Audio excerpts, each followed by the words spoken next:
couper Messenger et on va couper ça aussi. Tac, et on va mettre mes trucs à moi. Hop, attendez. Hop. Ouais, ça c'est pour avoir le retour en direct. Tac. Hop. Donc je disais quoi? Ah oui, du coup, comme je disais, pré-mémoire et mémoire. Oula, il s'est passé quoi? Il s'est passé quoi?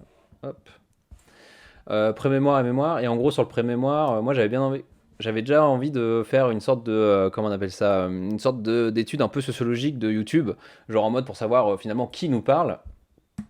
Ah oui, et en plus je l'ai imprimé celle-là je l'ai imprimée en 40 par 60, en vrai ça rend plutôt bien, il me reste plus qu'à l'accrocher, je la mettrai quelque part par là, et puis si je peux, eh ben, je commencerai à la vendre aussi, à commencer à vendre quelques photos, parce que finalement l'impression ça coûte pas si cher.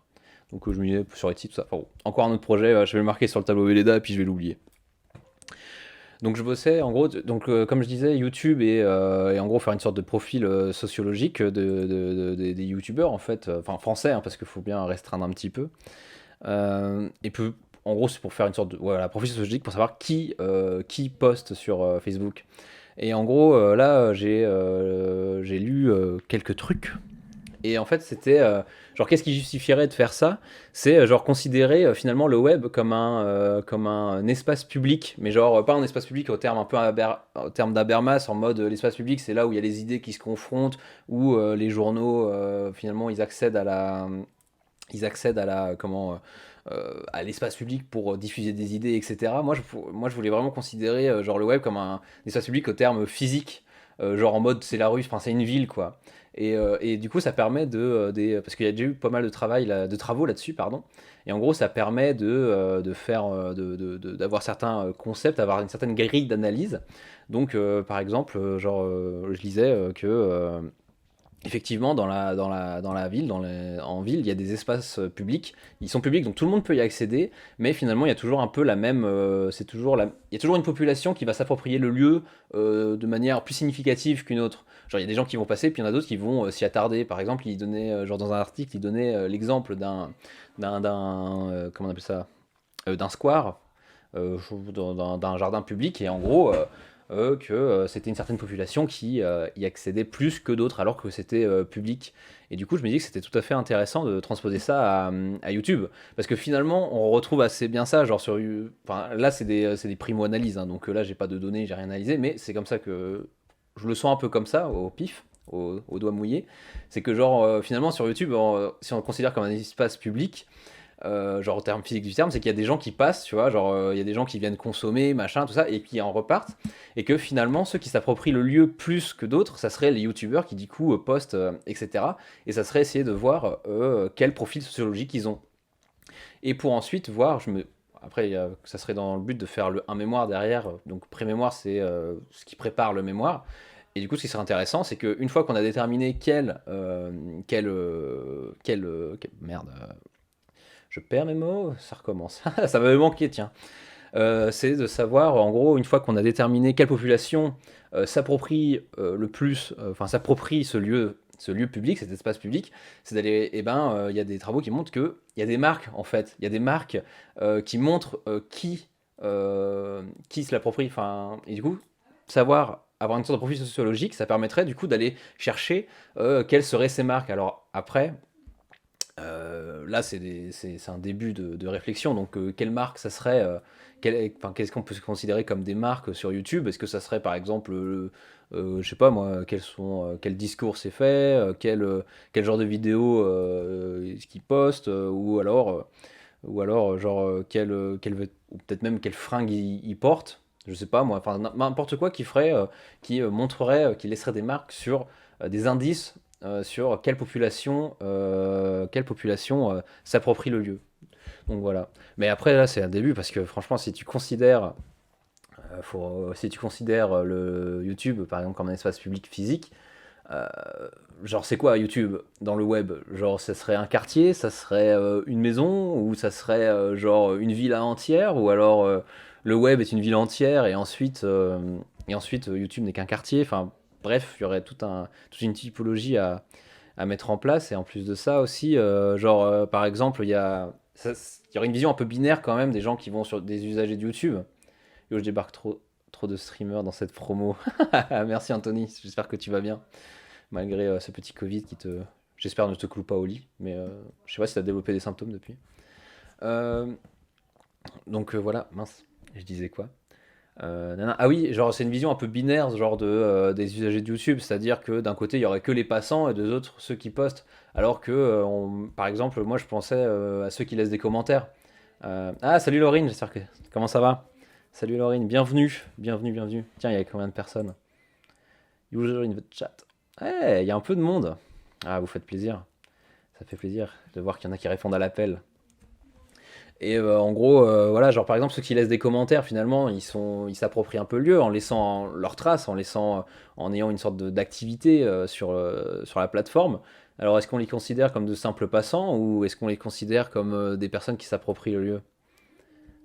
Ah, tant mieux. Bah, j'espère que tu seras vite de retour parmi nous. Donc voilà, donc il y a des questions qui se posent, mais bon après, je pense pas que tout le but d'avoir une sorte de cadre théorique, c'est que forcément il y a des limites.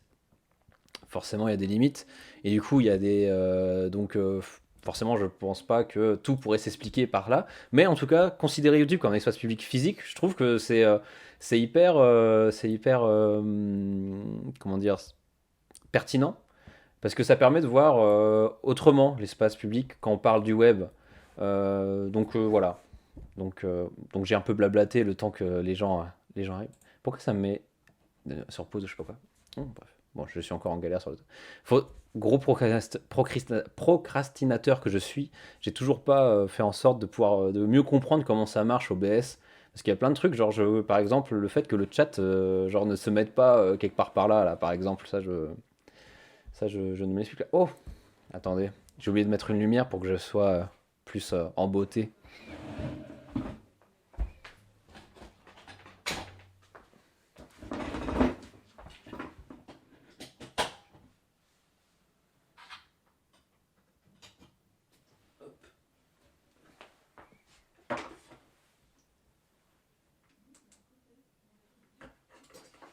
Hop. Est-ce que c'est un peu mieux là? Parce que je l'ai mis un peu en hauteur. Ouais, bon, ça a l'air d'aller. Donc, aucun effort, effectivement, aucun effort. Ah bah quand je commence à faire zéro effort, c'est vraiment la glande totale. Je deviens une sorte de plante verte. Finalement, je deviens un peu comme une sorte de bonsaï de. Mais quel BG. Ouais, c'est comme ça. Sous mon meilleur profil en fait. Parce que si je me mets sous mon profil comme ça, on voit mon gloître et ça, c'est pas très la classe. Alors, vaut mieux me voir de face. Mais bon, après, il y a mon visage qui n'est pas très symétrique. Enfin. Donc voilà, tatati tatata. Donc, nanan, bon, quand est-ce qu'on peut te lâcher notre salaire? Oh, mais jamais, enfin. Déjà, tu me payes en attention, c'est déjà pas mal, hein. J'ai envie de te dire. Ah, je reçois un message. Gna gna gni. Ah, tu m'as envoyé une photo. Maël, attendez, là c'est. Tu m'as envoyé une photo pour voir ton truc. Ah, c'est charmé en vrai. Bah, je vous le montrerai. Eh, c'est trop sympa. Bah, attendez, je vous le montrerai. Attendez, on va montrer directement sur Messenger. On va montrer directement sur Messenger. Quel talent ils ont, mes viewers. Wow. Rougi. Pas autant que moi. Hop. Tadam. Vous pouvez tous admirer l'œuvre de Maël. En vrai, c'est trop sympa, moi j'aime trop. Et en plus, ça coûte cher ça ou pas? Bon, Lego. Bah, je me dis, ça a l'avantage, genre, une fois que tu l'as acheté, genre, il peut pas, il peut pas périr, quoi. Genre, tu peux ne pas t'en occuper, à part enlever la poussière de temps à autre. L'autre photo, on voit mieux. Tu m'en as envoyé une autre? Ah non. Ah, bah, j'ai rien, j'ai pas reçu d'autres. Enfin bon, est-ce que je peux zoomer? Ouais, non, ça me fait rien. Trop bien, ouais. Ah, j'en avais eu une autre. Ah, punaise, il réserve pas. Mais en tout cas, avec la lumière, tout ça, c'est sympa. Donc voilà, allez, petite pause Lego faite. Par contre, je me dis, au niveau de la poussière, ça va être galère. Un petit 50 balles. Bah, en vrai, si tu le gardes pendant des années, je pense que ça vaut littéralement l'investissement. Donc ce soir, on se retrouve pourquoi? On se retrouve pourquoi? Alors j'ai choisi deux articles, je sais pas si vous avez vu sur Instagram ce que j'ai mis comme story, mais genre vraiment le titre déjà, moi je le trouve miraculeux, il dit absolument tout, hein. Bout miracle, comment de vulgaires sachets de terre sont devenus un business douteux sur les réseaux sociaux. Oups, pardon, faut que j'arrête de jouer avec ça là. J'ai plutôt jouer avec mon doudou, c'est mieux. Ça fera moins de bruit quand ça tombe par terre. Donc voilà, donc ça c'est un truc que j'ai trouvé sur Numérama. Ah oui, euh, je sais pas si vous avez vu aussi sur Insta, j'avais commencé à faire des sortes comment on appelle ça déjà, des sortes de revues d'actualité à la journée. Et en fait, ce que j'avais pas calculé, c'est que finalement, quand tu bosses pendant les heures où les articles sont mis, genre en début d'après-midi, machin, bah, finalement, bah, tu peux pas aller les lire. Et en plus de ça, du coup, genre, je sais pas, quand tu arrives à 18 h chez toi, le temps de faire les trucs, en vrai, ça me prend un peu. Pour ce que je faisais, ça me prenait. Bon, je sais pas si c'est moi qui suis extrêmement lent ou pas, mais ça me prenait environ genre 2 heures à aller faire ces revues d'actualité. Et ouais, bah ouais, moi aussi j'aimais bien, mais le truc c'est que ça demande du temps. Et avec quand tu bosses à côté. Oh, j'ai eu un truc en plus. Non, je vois pas c'est quoi. Est-ce que quelqu'un peut me dire ce qui s'est passé? Ah oui, ça, gros problème, les overlays. Je sais pas pourquoi ils s'affichent pas sur mon écran là où je vous montre avec ma souris et pourquoi ça se met en tout petit à droite. Du coup, j'ai pas vu. Je sais pas ce qui s'est passé, mais merci à la personne qui a soit follow, soit je sais pas. Oh, j'ai loupé beaucoup. Non, pas du tout. Je parlais juste un peu de ce que je faisais sur Insta, des machins comme ça. C'est moi, haha, de rien. Ah, merci. Merci, bienvenue à toi, Sin in Pink. Ah, est-ce que ça serait pas Lilian par hasard? Le violet me laisse des indices, je pense. Donc je disais quoi? Ouais, et du coup, finalement, au niveau temps, c'est chaud. On a vu qui buvait un thé. Ouais, en fait, vous le voyez bien, mais moi, je le vois pas en gros, et du coup, je sais pas exactement ce qui s'est passé. Genre, je sais pas si quelqu'un s'est abonné ou si quelqu'un fait. Parce qu'il y a d'autres actions, je sais plus c'est quoi exactement. Et du coup, j'ai pas le nom et j'ai pas l'action. Donc finalement, je ne peux pas remercier en direct. Et ça, c'est un peu la galère, donc faut que je. Ouais, ça claque son prime, wesh. Son prime, wesh. Faut que. Bah, je demanderai à Aurel. Je demanderai à Aurel, lui, apparemment, il gère assez bien ça. Donc, ouais, problème de temps pour faire les revues d'actualité. Et du coup, je me disais, peut-être en faire une pour la semaine ou une tous les 3 jours. Ce qui serait plus. Parce que quand tu bosses à côté, quand t'as les cours, quand t'as les machins, c'est un peu la galère de faire ça tous les jours en fait. Et même, je sais pas si vous avez remarqué, mais genre, quand j'ai commencé à faire ça, vraiment, il y allait tous les jours, tous les jours. Donc j'y vais régulièrement, hein, mais quand tu y vas tous les jours, en fait, t'as souvent les mêmes trucs qui reviennent. Genre, il y a quasiment tous les jours un article sur un procès de Google, un procès de Facebook, un procès contre Instagram. Enfin, voilà. T'as toujours machin. Donc, c'est peut-être un peu trop redondant. Donc, si je me laisse une semaine, parce que ouais, une pour la semaine, c'est déjà pas mal, je pense. Ouais, c'est vrai. Mais du coup, faudrait pas que juste que j'en fasse deux ou trois. Faudrait que j'en fasse, je sais pas, comme Hugo Décrypte, lui, il en fait 10. Enfin, il en fait 10. Son équipe en fait 10, je pense. Mais bon, ils sont payés pour faire ça, ils ont le temps de faire ça. Donc, bon, on verra. On verra. Bah, d'ici dimanche, on aura une qui sortira. Je suis d'accord avec Marc Glock. Eh ben, écoute, Céline, c'est une très bonne. Bah, écoute, je vais vous suivre, hein. Je vais suivre votre idée. J'en fais une par semaine. Allez. Fait selon ce qu'il y a, je pense. Ouais, voilà, il y a une équipe Hugo. Ils sont 6-7. Punaise. Oh là là, le boulot que je pourrais faire si, genre, si j'avais 6-7 personnes derrière moi. Il te fait une petite réserve. Oui, c'est vrai. Bah après, le truc, c'est que quand tu te fais une réserve, faudrait réserve de la semaine, quoi. Voilà. Mais après, l'autre problème, c'est aussi que quand tu fais ça pendant une semaine, t'as tellement d'articles qui sortent tout le temps. Bah, attendez, je vais vous montrer. Genre là, c'est mon. Comment on appelle ça déjà? C'est mon dossier marque-page pour tout ce qui est information. Donc j'ai 1, 2, 3, 4, 5, 6, 7, 8, 9, 10, 11, 12, 13, 14, 15 et 15 journaux à aller feuilleter, donc ça fait quand même une masse d'informations.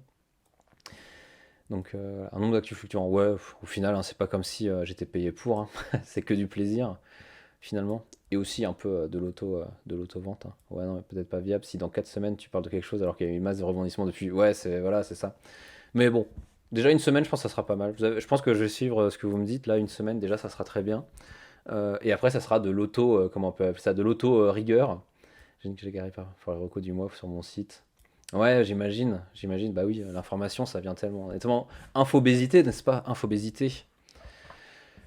Donc voilà. Bon, on va peut-être pouvoir commencer. Faut trier tout un mois, c'est la misère. Bah ouais, tu m'étonnes. Bon, allez, maintenant on se plonge dans ces merveilleux articles. Ouais, du coup, j'en ai choisi deux. Donc voilà, Boom Miracle, nanani, et j'en ai pris un aussi. Là, c'est un petit kiff, genre c'est sur Arrêt sur Image. Ça date du 19 décembre, donc c'est pas tout récent, mais c'est pas un article sur de l'actualité brûlante.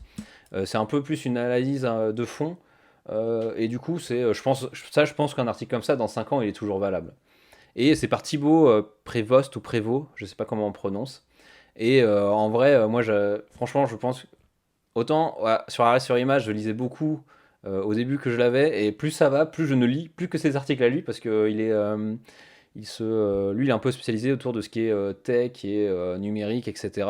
Et il fait des super articles, un peu genre des chroniques qui sont un peu intemporelles, où il a fait aussi un. Ah, j'avais hésité à vous le lire celui-là parce il est assez long, où c'était sur comment le web devient une sorte de jardin fermé sous le coup de la privatisation. Enfin bref. Mais voilà. Et là, c'est un article que moi j'adore. Enfin voilà, tout ce qui est relations, science et société, technique et société, enfin que je trouve assez chouette. Et donc là, c'est une chronique qui s'appelle Au cimetière des objets en avant sur leur temps, que je trouve trop chouette. Et du coup, je vous lirai ça en deuxième. Donc je commence par celui-là, Numérama, qui date du 18 janvier. Donc bon, c'est pas non plus ce qu'il y a de plus récent, mais en même temps, c'était drôle et en même temps, c'est pas drôle. Vous allez voir, c'est un peu triste quand même et un peu sérieux, mais ça reste. Enfin, le sujet quand même est très drôle. Donc, bout miracle, comment de vulgaires sachets de terre sont devenus un business douteux sur les réseaux sociaux. Des sachets de terre à 100 $. Eh oui, vous avez bien lu. De Julie Morvan. Alors, c'est quoi ces vendeurs de terre? En 2021, les groupes Facebook vantant les bienfaits d'une poudre miracle se sont multipliés. L'entreprise canadienne Black Oxygen Organics, derrière ce produit, faisait miroiter aux internautes des bienfaits médicaux miraculeux et la perspective de gains rapides à ceux qui rejoindraient son réseau de vente. Problème, ce produit soi-disant révolutionnaire était littéralement constitué de terre. Voilà. Avec l'arrivée des frimas de l'hiver, il nous arrive de feuilleter d'antiques grimoires à la recherche de remèdes de grand-mère.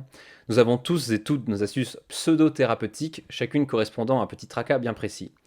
Mais imaginons un instant un remède miracle qui guérirait de tout, de la peau sèche à la maladie d'Alzheimer, en passant par les piqûres d'insectes, la constipation et autres maux digestifs. Tiens, d'ailleurs, si vous avez, n'hésitez pas à mettre dans le chat genre des solutions de grand-mère, parce que moi j'en ai zéro. Comment peut-on être si naïf? Ah, et ben ça, Ah. Mais attends, on va lire l'article et puis je répondrai peut-être à ça un peu plus tard, parce que je pense je pense qu'il y a une explication. Les gens ils réfléchissent un moment, tu vois, genre c'est pas, je pense pas qu'ils tombent là-dedans, genre en mode ouais, de la terre magique, soyons bêtes et croyons. Bref, vous m'avez compris. Et croyons à fond. Bref, ça je pouvais le. Mince, je vais peut-être devenir un même. Bon, bref, en revanche, le saut magique, ça marche. Ah, bah oui, ça doit sûrement être ça. Pour acheter ça, il faut être un peu teuteux, un peu. Je pense qu'il faut être désespéré ou un peu perdu. Non, non, autre mot digestif. Impossible, Black Oxygen Organics. Alors B2O, je sais pas comment on dit BOO, B2O, parce que B2O ça reste Booba quand même. Mais bon, on va dire pour faciliter, parce que BOO, j'aime pas le dire, et B2O, c'est quand même plus facile à dire. B2O, pour les intimes, s'est employé à faire croire le contraire. De mai à novembre 2021, cette énigmatique entreprise canadienne a vendu des millions de sachets de poudre miracle en ligne. Mais en échange d'une centaine de dollars contre ce produit supposé révolutionnaire, les consommateurs et consommatrices se sont retrouvés avec de la terre, ni plus ni moins. Pire douille ever. C'est une histoire pour le moins rocambolesque sur laquelle NBC News a enquêté en décembre dernier. J'imagine vraiment Booba sur un marché avec ces petits sacs là, qui veut de la bonne terre. Bon, ils le vendent pas comme ça, oui, mais bien, c'est pas juste de la terre. Comment tous ces internautes ont-ils été aussi facilement et massivement dupés au point de commander une poignée de terre qu'ils auraient pu ramasser eux-mêmes n'importe où pour l'appliquer sur la peau, se baigner dedans ou même l'ingérer? Et oui, c'est la question que tout le monde se pose. Un composant miracle. Black Oxygen Organics met en avant tout l'accent sur la composition de ses produits. Tablettes, poudre ou encore masques. Vous imaginez des tablettes de terre? Non mais vraiment, c'est délirant. Tablettes, poudre ou encore masques, tous sont présentés comme de véritables trésors de la nature. Le sachet de 125 grammes de poudre porte ainsi la mention suivante. Ce produit est une excellente source d'acide fulvique, organique, d'acide humique, d'oligo-éléments, d'électrolytes et d'antioxydants. Ok, je sais pas du tout ce que c'est ces trucs-là, mais bon, j'imagine que ça donne une sorte de les fameux vulgaires sachets de terre. Mais je pense que ça donne une sorte de caution un peu scientifique, genre des termes un peu précis, mais moi je sais pas du tout à quoi ça correspond. Mais bon, j'imagine que ces gens-là sauront nous l'expliquer. L'entreprise se targue d'extraire son remède miracle d'une tourbière de la vallée de Luataouais, en Ontario. L'une des sources vivantes les plus riches en minéraux fulviques du monde, dont elle détiendrait les droits exclusifs. Cet acide fulvique est présenté comme un véritable or noir médical dont la liste des vertus serait sans fin. Il ralentirait le vieillissement, réduirait les risques de grippe, rhume, constipation, diarrhée, maux de tête, arthrite, plaies, piqûres d'insectes, eczéma, d'Alzheimer ou encore de cancer, mais favoriserait aussi la perte de poids, la digestion, la pousse de cheveux ou la cicatrisation. Hein. Finalement, en fait, la Terre, ça doit être une sorte de résidu de Jésus-Christ en personne. Genre, vous touchez la Terre et un miracle opère. C'est en tout cas ce que répètent sans relâche les partisans de Black Oxygen Organics B2O. Et là, pouvez voir une superbe photo. On peut pas faire plus gros, bon tant pis. Mais on a fait une super photo du grand marketing. Qui, moi, je trouve assez. Genre le côté un peu noir, comme ça, moi, je trouve ça assez stylé. Et là, je pense que c'est des petits gâteaux de terre, juste à côté. On dirait des trucs qu'on met dans les percolateurs de café. Voilà. Donc voilà, nanana. Car ce sont eux qui, à l'aide d'une immense constellation de groupes Facebook, et c'est là qu'on fait la jonction avec le numérique, j'aurais des Oreos, exactement. Les Oreos, bah voilà, tu veux perdre. Pour ceux qui veulent perdre du poids. Putain, faut que j'arrête de jouer avec ça. Pour ceux qui veulent perdre du poids ou n'importe quoi, Alzheimer, tatatatata. Charbon pour la chicha. Exactement, le charbon magique. Car ce sont eux qui, à l'aide d'une immense constellation de groupes Facebook, sont parvenus à diffuser aussi largement ces croyances pseudo-scientifiques. Grâce à un système d'embrigadement quasi sectaire, Black Oxygen Organics a généré des millions de dollars de profit. C'est dommage, ça donne une mauvaise image des remèdes naturels et les lobbyistes pharmaceutiques s'en frottent les mains. Oui, effectivement, on peut le voir sous cet angle-là. Mais après, quand tu dis remèdes naturels, oui, effectivement. Mais en tout cas, apparemment, bah, c'est dit plus tard, mais apparemment ils sont sous le coup d'une enquête, comment on appelle ça mince, il y a un organisme qui surveille les dérives sectaires en France et apparemment ça rentrerait dans ce cadre-là, de dérives sectaires. Mais oui, c'est vrai que du coup, ça va donner une mauvaise. C'est vrai que ça aide pas à améliorer l'image des personnes qui proposent des trucs naturels. On va tout le temps les ramener à ça. Donc, mais bon, continuons. Les dérives du marketing multiniveau. Ah oui, et là on arrive sur des trucs. Et je pense que c'est plus ça qui est mis. Même si c'est vrai que l'article il est tourné de manière un peu à ridiculiser les personnes qui y croiraient, mais c'est là où en gros ça revient un peu plus sur à mettre l'accent plus sur la manière. Tu sais, c'est pas tant le produit qui est important là, c'est plutôt la manière de vendre. Genre, c'est les techniques de vente qui sont un peu dégueulasses. Alors, les dérives du marketing multiniveau. Tous ces jouets dans les. Ah oui, attendez, j'ai pris la définition, c'est quoi du truc multiniveau. Donc voilà, nana. Ouais, en gros, c'est les revendeurs qui peuvent parrainer de nouveaux vendeurs et du coup, dans une sorte de truc un peu pyramidal, ils reçoivent un pourcentage sur les ventes. Donc voilà. Donc, tous ces jouets dans les méandres du groupe Facebook. Animés pour leur grande majorité par des membres anglophones, ces cercles n'ont cessé de vanter les mérites des produits Black Oxygen Organics, réunissant les curieux pour les convaincre d'en faire l'acquisition. Pour cause, B2O se base sur le marketing multiniveau ou MLM en anglais, Multi-Level Marketing. Pas de boutique physique ni de vente en direct, donc, mais des particuliers qui commandent puis revendent des stocks à d'autres en ligne. Ils peuvent dégager du profit de deux façons. La première en vendant le maximum de produits via leur groupe Facebook. La seconde en recrutant de nouveaux revendeurs et revendeuses. Voilà. Selon Robert L. Fitzpatrick, président de l'association américaine Pyramid Scheme Alert et auteur de l'ouvrage Ponzinomics, The Untold Story of Multi-Level Marketing, le marketing multiniveau est un système de pensée délirant qui présente le schéma pyramidal comme un modèle économique viable, mais qui repose sur la supercherie. Un fonctionnement qui ne profite ni aux revendeurs ni aux consommateurs, selon lui. En réalité, 99% de ceux qui se lancent dedans perdent de l'argent, indique-t-il à Numérama. Depuis Natural Light, une vitamine sans valeur que l'on présentait comme un remède miracle en 1945, de nouveaux MLM ne cessent d'émerger. Aujourd'hui, les réseaux sociaux représentent un terrain idéal pour le développement de ce système financier frauduleux. Les MLM reposent sur des croyances délirantes qui fonctionnent mieux lorsqu'elles sont partagées de façon virale, précise Fitzpatrick. Là où Black Oxygen Organics se distingue, et c'est un peu ahurissant, c'est que ce sont les seuls à vendre littéralement de la terre. C'est une absurdité, une ineptie totale. Un non-sens qui est, selon lui, rendu possible par les méthodes d'embrigadement quasi sectaires de ces MLM. Donc voilà, donc c'est sur Facebook que ça se jouerait. Genre un peu un peu en cachet, un peu, comment dire, une sorte de, comment on appelle ça déjà? De commerce un peu parallèle. Donc, des groupes Facebook aux allures de sectes virtuelles. Il est vrai que dans ces groupes, créés entre mai et juin 2021, le discours pro-acide fulvique s'apparente à celui d'un véritable culte. La plupart du temps, les créateurs et créatrices de ces bulles communautaires multiplient les publications pseudo-scientifiques, truffées d'extraits de soi-disant études ou de citations de chercheurs inconnus. Tout est mis en œuvre pour créer une illusion de légitimité scientifique et donc de vérité. Ça laisse imaginer qui la cible. Alors, plus de 50 ans.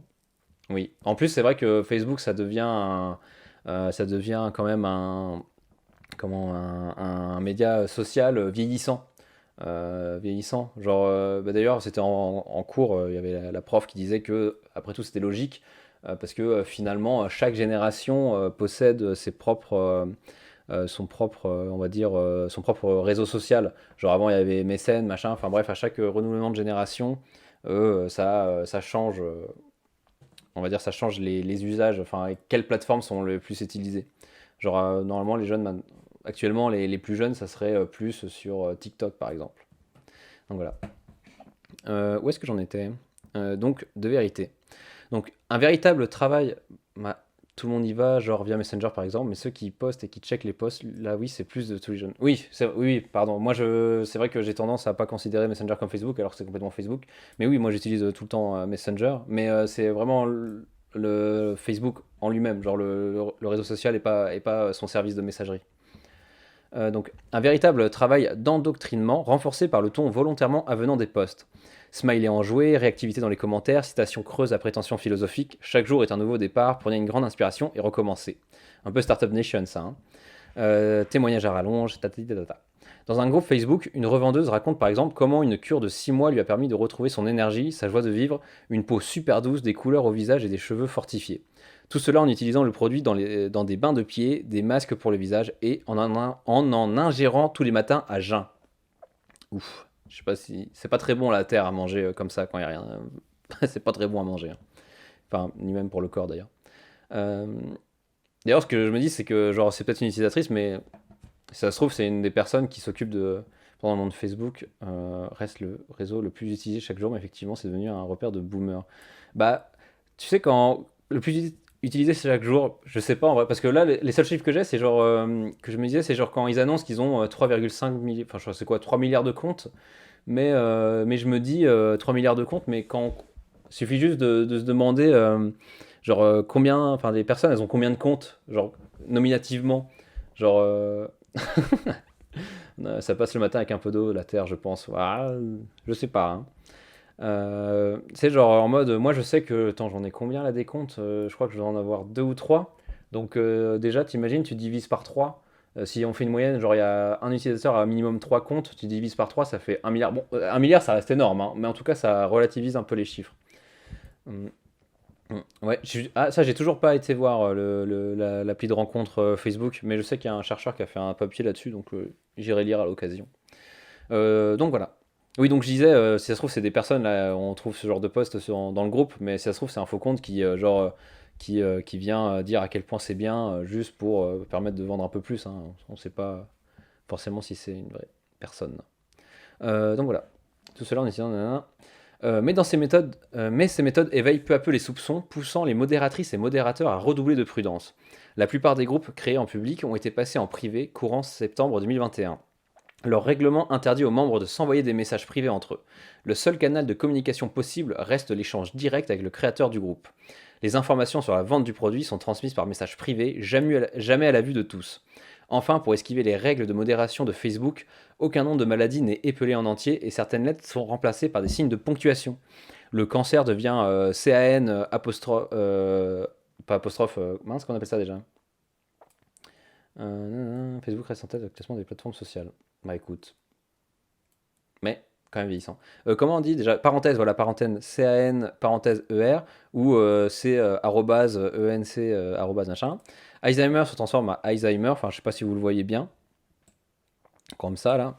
Et l'eczéma en eczéma, enfin bref. En gros, ils mettent des signes à la place des lettres, ce qui permet du coup de passer entre les entre les mailles de l'algorithme. Mais ces mesures n'ont pas suffi et les critiques ont fini par émerger sur d'autres groupes Facebook grâce aux actions d'activistes anti-MLM. Putain, c'est dur à dire. MLM. J'ai vomi 20 minutes après en avoir bu. Sur ces groupes Facebook, mais aussi sur d'autres plateformes comme TikTok ou Instagram, des internautes se sont mis à analyser et contredire les allégations tenues par B2O. L'objectif, sensibiliser les internautes à ce type d'arnaque et réparer les dommages subis. Mais je crois bien qu'il a été devancé tout récemment par TikTok. En tout cas, c'est ouais. Bon, après, les chiffres, genre les chiffres comme ça pour quantifier, c'est jamais très très précis. Mais bon, on ne doute pas une seule seconde que Facebook reste quand même super important. Je veux dire, ils font toujours plus d'argent. Enfin, je pense que c'est une société qui se tient, c'est une société qui se porte bien.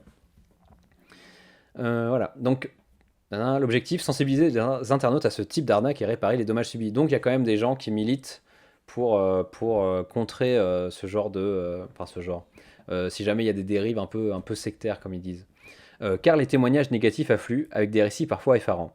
J'ai vomi 20 minutes après avoir bu une petite quantité de B2O, écrit une certaine Amy Roberts. Une autre raconte ne pas s'être sentie bien après avoir tenté d'ingérer à plusieurs reprises des cuillères de B2O. Quand j'ai demandé à ma fournisseuse de me rembourser, elle m'a dit que sa voix intérieure sentait que ça finirait par fonctionner. Ouais, c'est un peu facile ça. Autre découverte alarmante, la fameuse tourbière d'où provient l'acide fulvique longerait une déchetterie, avertit une internaute. Ah oui, et le fait qu'ils passent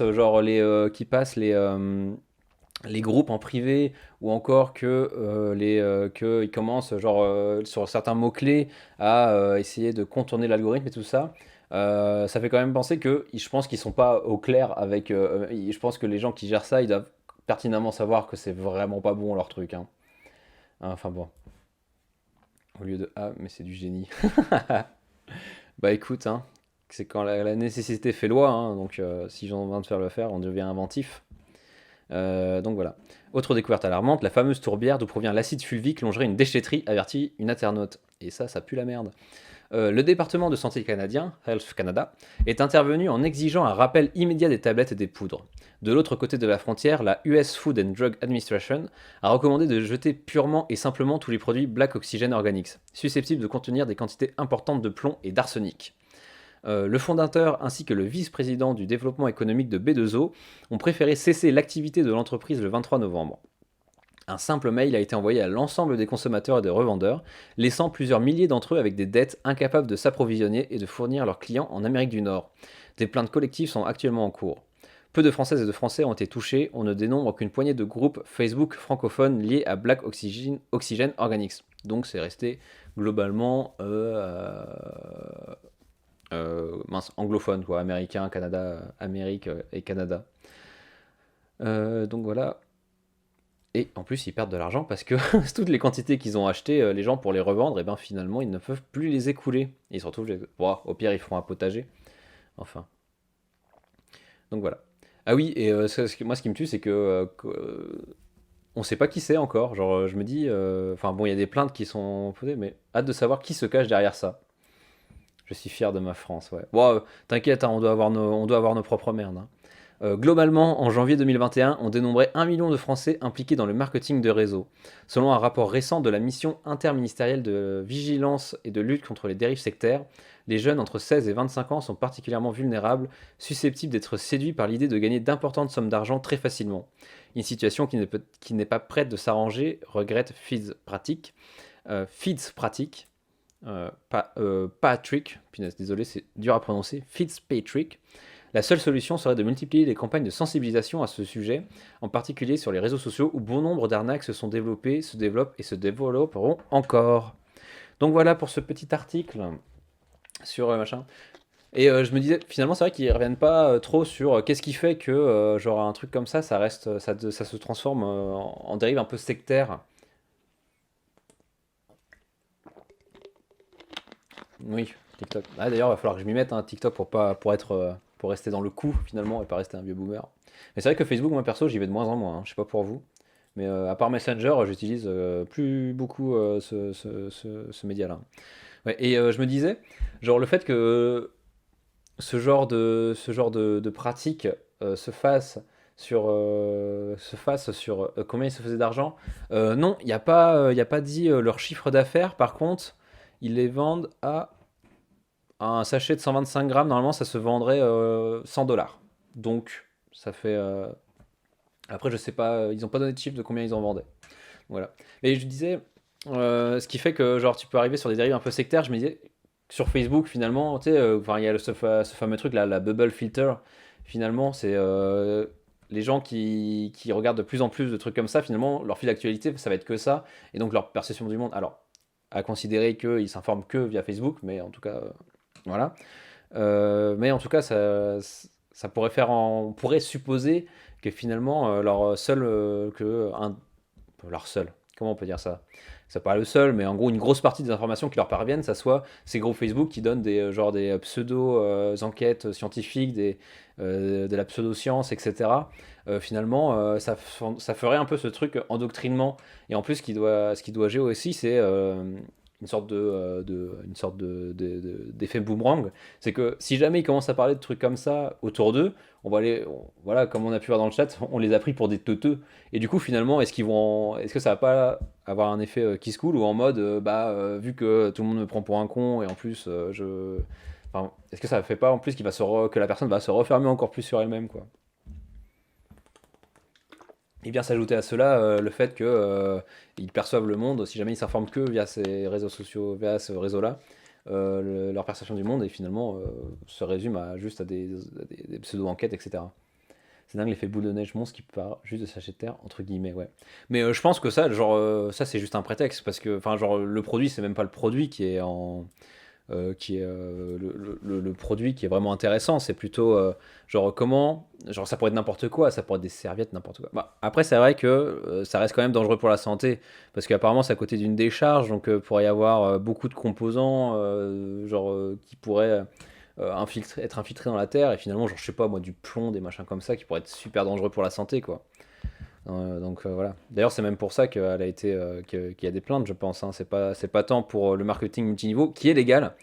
Ça, c'est légal. Je suis allé voir. Mais bon, apparemment, c'est un peu du bullshit. Voilà. Donc voilà pour ce premier truc. Mais après, c'est vrai que comment tu fais la différence entre des produits un peu naturels qui pourraient fonctionner et ce genre de truc, quoi. Mais c'est vrai que c'est des trucs dans lesquels je suis pas du tout. Je... C'est vraiment pas le genre de truc sur lequel je m'informe. Donc voilà pour ce petit article. Donc maintenant on va passer. Celui-là il est quand même assez gros. Et celui-là le petit plaisir.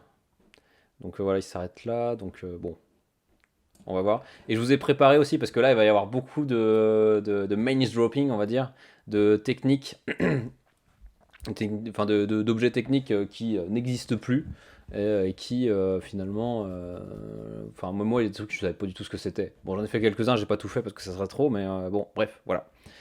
Donc un article, enfin une chronique de Thibaut Prévost sur Arrêt sur Image et qui s'intitule Au cimetière des objets en avance sur leur temps. Donc voilà. Alors, là ça commence direct, hein. Dreamcast, Betamax, Virtual Boy. J'ai pas été voir ce que c'était, je vous laisse le faire. Mais Dreamcast, je crois que c'était une console de jeux vidéo. Et Betamax, je crois que c'était je crois que c'était une cassette, genre une cassette vidéo sur un certain format ou je sais pas quoi. Et bon, bref, qui n'existe. Je crois que c'était VHS contre Betamax. Je suis pas sûr, mais faudrait le vérifier. Donc, la frise chronologique de l'innovation technique est parsemée de ces objets inclassables, trop futuristes pour leur temps, mais trop ringards pour notre époque. Leur échec révèle une résistance au dogme du projet. Ce 7 décembre, le site d'actualité tech The Verge a mis en ligne gratuitement un court documentaire, 30 minutes, sur le Treo, que je vous recommande chaudement. Le nom ne vous dit rien? Handspring, Treo, tout ça, non? Bon, ok, ouais, c'est un peu littéraire. Bon, ok, c'est un peu normal. Le Treo, dit rapidement, c'était l'iPhone avec 10 ans d'avance. Avec 10 ans d'avance. Rembobinons un peu. Nous sommes en l'an de grâce 2001. La Silicon Valley est le centre du monde. AOL et Netscape dominent le cyberespace. Les modems 56K crépitent et la convergence des autoroutes de l'information augure l'avènement du village global. Ah oui, et le Treo, du coup, moi je suis allé voir le documentaire The Verge. En vrai,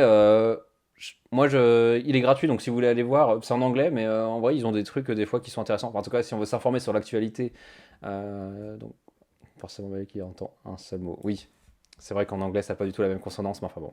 Voilà. Très haut. Je suis allé voir le documentaire, d'ailleurs, je vous le conseille parce il est vraiment chouette, ça dure que 30 minutes. C'est en anglais, donc c'est pour quand même personne averti. Et donc voilà à quoi ça ressemblait. Regardez-moi ça si c'est pas beau. Et encore, ça, c'est les dernières versions, parce que les premières versions que dans le documentaire qui montre, ça a vraiment une gueule, genre on dirait une Game Boy. On dirait une Game Boy, et en fait, ils ont des cartouches où finalement tu peux, genre, t'as des cartouches où tu peux, qui vont te permettre de faire calculatrice, qui vont te permettre de gérer des emails par exemple, ou alors carrément des cartouches où tu rajoutes un microphone en plus qui va te permettre d'appeler. Et donc, genre, c'était un appareil qui servait à faire plein de trucs, mais à condition que tu avais la cartouche. Mais après, les dernières versions, c'était tout intégré dedans. Donc voilà à quoi ça ressemblait. Enfin, moi, je sais pas, ça me fait toujours quelque chose de voir ce genre de truc. Genre, moi, j'adore. Enfin bon, je suis peut-être un peu. Je suis peut-être le seul à qui ça genre met des paillettes dans les yeux. Genre, je sais pas, c'est un côté très attrayant. Oula, pixel sur 20 là. Enfin bon, bref. Ah voilà, attendez. Non, c'est pas ça. Non, non, ça c'est. Pardon, j'ai rien dit. Parfait, moi qui dois changer de portable, ça tombe bien. Bah ouais, parfait. Ah bah là, là, niveau réseaux sociaux et tout ça, ça va être une cure, hein. Ça va être juste appeler et envoyer des messages et encore gérer quelques fois tes emails. Mais j'ai pas réussi à trouver d'images, genre des premiers, ce qui est ultra frustrant. Parce qu'ils avaient, en plus, ils étaient, genre quand je dis qu'ils avaient une tronche de Game Boy, c'est qu'ils avaient une sorte de plastique un peu transparent, bah, comme comme les premiers produits d'Apple. Vous voyez, genre le Macintosh là, qui était dans une sorte, qui avait une sorte de gamme là, avec des plastiques un peu violets, un peu orange, des machins comme ça. Et donc ça avait cette tronche là, quoi. Et ce que je trouve hyper rigolo. Donc voilà, on y retourne. Donc voilà, nanani, 556K. Le Nokia 3310, bon bah ça, voilà. Je pense que vous savez tous ce que c'est. Voilà, la brique, comme on peut l'appeler, hein. La brique, source de mème inépuisable chez les plus de 50 ans. Sniff.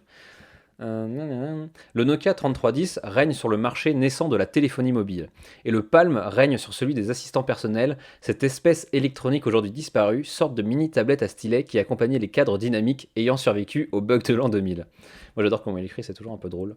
Les créateurs du Palm, auréolés d'un énorme succès commercial, comprenant que les deux appareils vont un jour accoucher d'un troisième que l'on appelle aujourd'hui smartphone. Leur compagnie, Handspring, est lancée en 1998. Ah, ça a mon âge, hein. 23 ans, bientôt 24. 3 ans plus tard, le Treo se présente au monde. Ah oui, là ils ont mis une sorte de petite sorte de généalogie de leurs produits. Mais c'était ça, je crois, les premiers là. Mais là, il est pas très joli. Enfin bon, bref. Et vous voyez, le truc qui dépasse, normalement, c'est une capsule c'est une cartouche qui se met juste derrière. Hein. Alors là, Cody, vraiment, c'est vraiment dégueulasse ce genre de blague. Je ne peux pas cautionner. Même si c'est un peu drôle. N'en prends pas ombrage.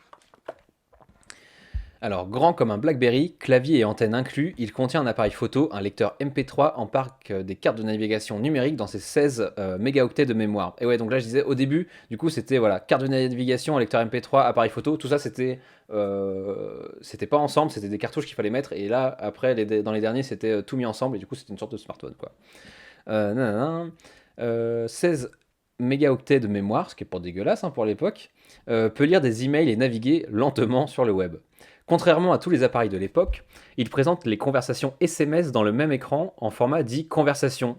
Oui les enfants, dans le temps il y avait deux dossiers séparés pour les messages envoyés et reçus. C'était très très pratique et ça je ne savais pas du tout. Donc vraiment voilà, deux fichiers. Genre t'as un endroit où tu envoies tout ce que... Bah, comme une boîte mail quoi, hein. Là où t'as ce que t'as envoyé et là ce que t'as reçu. Bref, il contient toutes les briques de base du smartphone contemporain. Seul témoignage rescapé de l'époque, un article de 01net, ça c'est un journal, je pense que vous connaissez, 1net, je sais pas comment on le prononce ce truc, sur le spécimen approuve laconiquement l'hybridation par ces mots prophétiques, un tel mariage ne manque pas d'intérêt. Pardon, tiro toto. C'est ce qu'on appelle avoir le nez creux. Malheureusement pour Handspring et la civilisation numérique, ses finances ne résisteront pas à l'explosion de la bulle Internet et le très haut disparaît des radars. 6 ans plus tard, Steve Jobs présente l'iPhone devant un parterre de développeurs en pamoison. La légende, et le documentaire, raconte que c'est une réunion avec l'équipe de Handspring qui le convaincra d'investir dans l'informatique mobile. Le reste, comme on dit, appartient à l'histoire, du moins la version officielle que la Silicon Valley vend au monde. Pour le très haut, direction la suite spéciale des oubliettes, celle réservée aux produits estampillés en avance sur leur temps. Donc voilà. Bon, non, c'est pas fini, mais donc Ce qu'il raconte, c'est que finalement, il y avait déjà des smartphones qui existaient avant le premier iPhone et que finalement ils ont été vite oubliés. Mais après, ça peut se comprendre parce que quand tu regardes le design de l'iPhone et la gueule de ce qu'ils vendaient eux, je pense qu'il n'y a pas photo, hein. Allez, go on.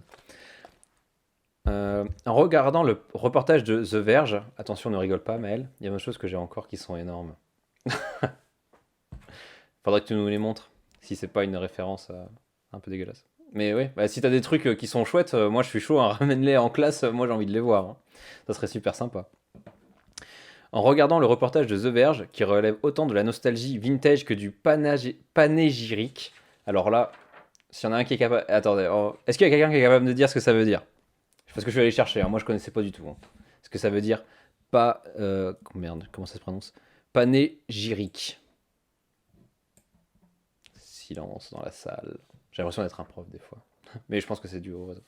Alors, panégyrique, ça veut juste dire éloge excessive. Genre, ils font trop de compliments. Genre, plus qu'ils ne devraient. Donc voilà. De la nostalgie vintage que panégyrique. Ah punaise, et c'est super dur à dire en plus, hein. Panégyrique, un peu ronflant, je n'ai pas pu m'empêcher de me poser une question. C'est quoi, au fond, un produit en avance sur son temps? Je connais pas du tout ce mot. Ouais. Bah, en même temps, je pense que personne ne le connaissait avant de dire ce truc, hein. N'écoutant que je n'ai pas pu m'empêcher de me poser une question. C'est quoi au fond un produit en avance sur son temps? N'écoutant que ma formation académique au journalisme en source ouverte, j'ai naturellement entré ces termes de recherche sur Google. Patatras. Le web me renvoie des listes et des listes de produits qui vont de la révolution industrielle aux années 2010 et dessine un improbable concours l'épine de visionnaires envoyés au cimetière de l'innovation technique. Les tombes plus ou moins récentes s'empilent. Dans le caveau de Sony, le Betamax, le mini-disque ou les Glastron, ancêtres de Google Glass, sculptés comme des lunettes de cyclisme. Moucon double, je crois. Ah non, mais Moucon triple, là. Alors là, les Glastron, je suis désolé, mais regardez-moi ça. Regardez-moi ça. Moi, je suis subjugué, quoi. Punaise, genre. Et ça m'a donné trop l'idée. OMG. Ouais, ouais, t'as vu un peu? En plus, genre, je trouve que la photo est super bien faite, quoi. Genre, on dirait Matrix ou je sais pas, un truc de science-fiction. Enfin, ça me fait trop délirer. Et en fait, ça m'a donné trop, genre, ça me donne trop en voyant cette image, j'avais trop une envie. C'était, genre, ça serait trop marrant qu'il y ait une sorte d'exposition de tous les objets numériques comme ça qui ont floppé, quoi. Genre, qui ont l'air, tu sais, genre un côté qui était hyper moderne pour l'époque et qui aujourd'hui semble mais juste horrible. Et je me dis, il y aurait trop moyen de faire une super exposition là-dessus où tu sais, t'expliques un peu genre rapport société-science, enfin comment une technique finalement s'impose. Et d'ailleurs, il va expliquer ça un peu plus en bas. On dirait les Google Glass ou les Daft Punk première génération. Ouais, un peu, ouais. Ah mais oui, non mais moi ça me fume, hein. Euh, du coup, c'est exposition où tu exposes plein de trucs comme ça où les gens ils pourraient les essayer, tu vois, genre si jamais t'arrivais à les faire marcher. Et à côté, tu fais un truc un peu plus sérieux où on explique finalement comment une technique s'impose dans la société, etc. Mais avoir plein de trucs comme ça, enfin, je pense qu'il y a toute une iconographie qui est grave stylée à trouver. Donc voilà. Donc si jamais il y a des gens qui sont chauds pour bosser sur un projet comme ça avec moi, je suis preneur parce que j'arriverai pas à le faire tout seul. Ah ah. Donc voilà, les Glastron, souvenez-vous-en. Plus loin, la console Dreamcast de Sega, tout droit venue du futur. Ici, Charles Babbage et sa machine analytique, imaginez, alors qu'Alan Turing n'était même pas né. Ah oui, alors ça c'est Charles Babbage, c'était gars, il est né au 18e, il est mort en 19e, et il avait créé une sorte de machine, c'est une sorte de super calculatrice, enfin en gros c'est une calculatrice. Et que tu pouvais genre programmer genre de manière genre prémisse de l'informatique quoi, mais de manière comme ça. Je sais pas comment ça marche, mais une sorte de grosse imprimerie, voilà, qui était une machine à calcul et qui du coup bah c'est pas imposé. Bon allez, je dégage ça parce que je pense qu'on aura plus besoin. Hop, tac. Donc voilà Charles Babbage. Alors qu'Alan Turing n'était même pas né. Tout le monde voit qui c'est Alan Turing? Oui, oui, tout le monde voit qui c'est.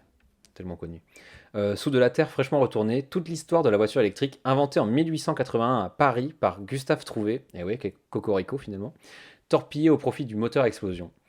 Dans un énorme caveau, Nintendo et ses gadgets malins mais beaucoup trop encombrants. L'énorme casque de réalité virtuelle Virtual Boy ou le ridicule contrôleur Power Glove tout droit sorti de K2000 pour n'en citer que deux. Ouais, le Power Glove aussi, ça, punaise. Ça c'était avec le joueur du grenier que j'ai découvert ça. Mais ouais, Nintendo, en vrai, je pense qu'il y a tellement d'objets loufoques, enfin de techniques loufoques et inutiles qui doivent avoir dans leur carton, quoi. Ça doit être juste énorme. Et très rigolo. Dans un énorme caveau, nanana, ouais. Dans un coin rouille l'autopède, la trottinette à moteur vendue à New York en 1915. Et ouais, ça date pas d'hier finalement. La liste est interminable. Et au milieu, la statue de Léonard de Vinci, saint patron des inventeurs en avance sur leur époque. Une histoire parallèle, celle du prototype. Ah oui, et là, c'est quoi? Le Virtual Boy. Regardez-moi ces couleurs et ces trucs. Voilà, c'est magnifique. Finalement, hein, l'histoire n'est qu'un éternel recommencement, apparemment. Hein. À croire que tous les objets qui définissent notre quotidien technique ont en commun un ancêtre oublié, précoce et incompris, abandonné sur le bas-côté du progrès pour mieux réapparaître sous une version peaufinée. Alors je m'interroge. Qu'est-ce qui unit ces rebuts de l'innovation technique? Comment et pourquoi devient-on un objet en avance sur son époque? Et, pour finir, quel rôle ces échecs jouent-ils dans la grande fable de la modernité? Sur ces questions, le réseau se fait plus silencieux. D'innombrables facteurs socio-économiques entrent en jeu qui séparent les succès commerciaux des flops monumentaux. Les soubresauts de l'économie du moment, un produit concurrent plus abordable ou mieux foutu, des soucis de compatibilité avec l'environnement technique, des régulations contraignantes, une volonté de décideurs politiques de soutenir ou de torpiller l'invention, un lobbying concurrent qui diabolise le produit, bref, plein de facteurs. Mais il y a autre chose, quelque chose de plus sociologique, de plus politique, et là ça devient vraiment intéressant. Comment sait-on qu'une innovation va être adoptée? Le 29 novembre, le journaliste de Wired, Clive Thompson, se posait lui aussi la question dans 2 posts Medium. Et le technocritique Irénée Regnault, d'ailleurs, qui a un super site, hein, c'est Mais où va le web, si je dis pas de bêtises. J'avais déjà lu un truc en live, mais bon, c'était à l'époque où j'avais encore personne. Mais je vous conseille, hein, des fois c'est velu, mais ça vaut toujours le coup d'aller voir ce qu'il a à dire. Et c'est un chercheur, je crois. Donc, c'est pas je crois, c'est un chercheur. Il insiste sur un point essentiel. La technologie en question offre-t-elle aux utilisateurs une capacité nouvelle suffisamment intéressante pour s'intégrer à leur vie de tous les jours tout en définissant de nouveaux comportements? Donc, finalement, est-ce que la technologie est-ce que cette technique va nous servir dans la vie de tous les jours et va nous être utile tout en définissant de nouveaux usages? Donc voilà. Une fois adopté par la minorité influente, en tech on parle d'early adopters. Ah oui, et genre en tech, il y a c'est une sorte de courbe, genre pour savoir comment une technique se diffuse dans le temps, genre est adoptée. Genre t'as une courbe, comment ça s'appelle une courbe? Enfin, genre comme ça là. Attendez. Voilà. Donc il y a au début de la courbe, là, quand ça commence, il y a les early adopters. Après, là où ça va jusqu'au max avant de redescendre, c'est un peu le milieu où c'est là où ça se diffuse dans toute la société, où ça se démocratise. Et ensuite, après, la fin de la courbe qui se rapproche de plus en plus du zéro, c'est toutes les personnes qui adoptent qui adoptent ça beaucoup plus tard que les autres, quoi. Donc voilà. Une fois adopté par la minorité influente, en tech on parle d'early adopters, cet accessoire et le comportement qui va avec, est-il désirable pour la majorité consommatrice? Et là on pose la question de l'usage, est-ce que ça va vraiment servir? C'est là, selon lui, que se joue l'avenir d'une innovation technique. Il n'est pas le seul à essayer d'y voir clair. Chaque décembre, la presse tech spécialisée est prise de la même poussée de fièvre éditoriale.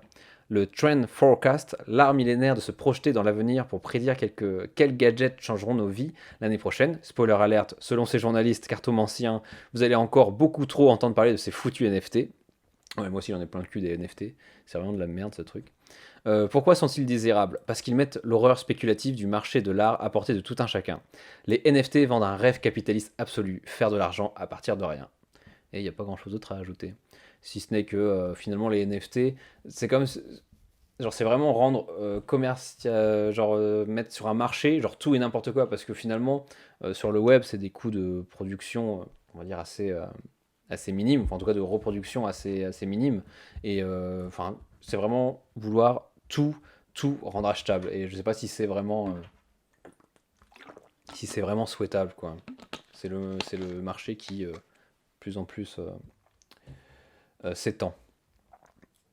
Alors, qu'est-ce qui rend une innovation désirable au commun des mortels, outre d'énormes budgets publicitaires? La réponse se trouve peut-être dans la promesse de futur qu'il contient.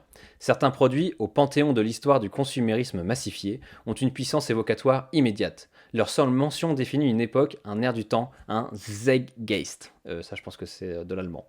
Genre, en gros, genre, un objet qui qui est genre rentré dans l'imaginaire collectif, quoi. Direct quand vous l'avez, genre quand vous le mentionne, directement il y a tout un imaginaire qui se déploie autour, quoi.